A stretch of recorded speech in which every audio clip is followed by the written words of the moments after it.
प्रतापनगर एक बहुत ही संपन्न राज्य था। वहाँ के राजा बहुत ही प्रतापी थे और प्रजा का पूरा ख्याल रखते थे। राजा ने पूरे जीवन प्रजा की मन से सेवा की थी, लेकिन अब वह बूढ़े हो चले थे, तो मन में बड़ी दुविधा थी कि उनके बाद राज्य को कौन चलाएगा। राजा साहब के तीन बेटे थे।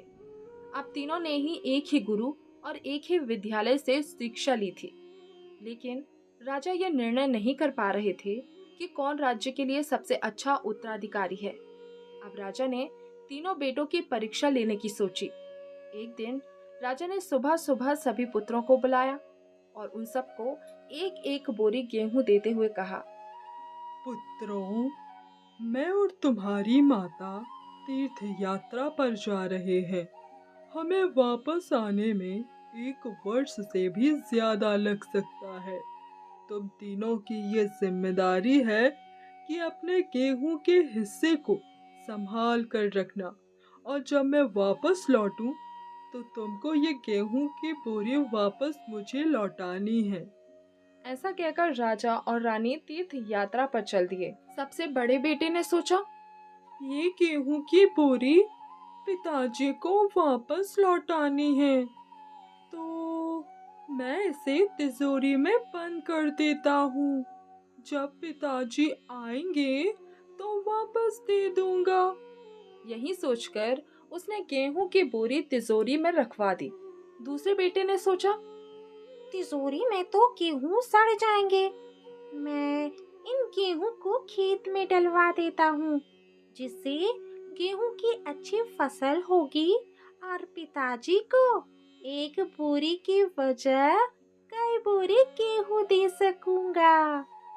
अब उसने ना गेहूं के लिए अच्छा खेत देखा और ना ही अच्छी उपजाऊ जमीन देखी और ना ही खेत की घास फूस को साफ कराया।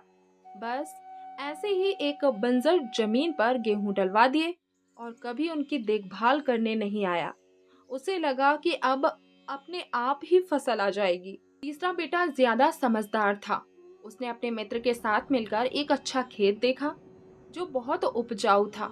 फिर उसकी मिट्टी बदलवाई, वहां घास फूस की सफाई कराई और फिर विधि अनुसार गेहूं के दाने खेत में बो दिए। पूरी लगन और मेहनत से खेत की हिफाजत की, समय पर खाद पानी सब कुछ दिया। साल भर बाद पहली फसल आई। उसने फिर से उसे बोया, फिर और अन्न उपजा। खेत खलिहान लहलहाने लगे। राजा यही कोई 3 वर्ष बाद वापस आया।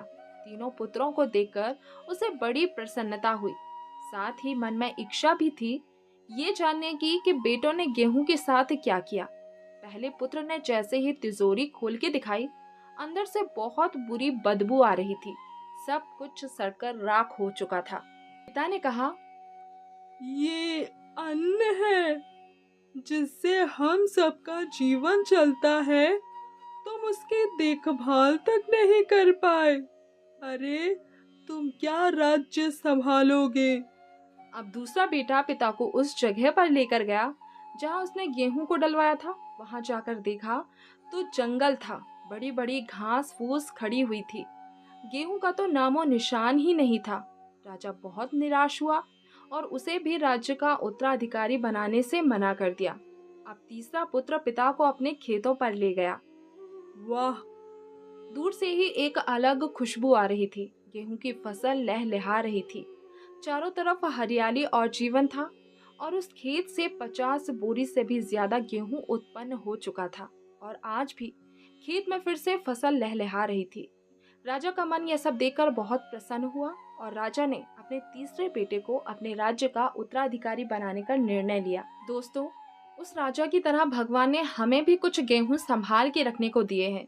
वो गेहूं है हमारा जीवन, जिसे हम बेकार के कामों में नष्ट कर देते हैं। ईश्वर ने हमें जीवन दिया कि हम दुनिया का विकास कर सकें, अपने ज्ञान को बढ़ा सकें और उसे बांट सकें। लेकिन हम अज्ञानी लोग इस जीवन को सड़ा देते हैं और अंत समय जब ईश्वर पूछता है कि जीवन में हमने क्या किया, तो जवाब होता है शून्य, कुछ भी नहीं।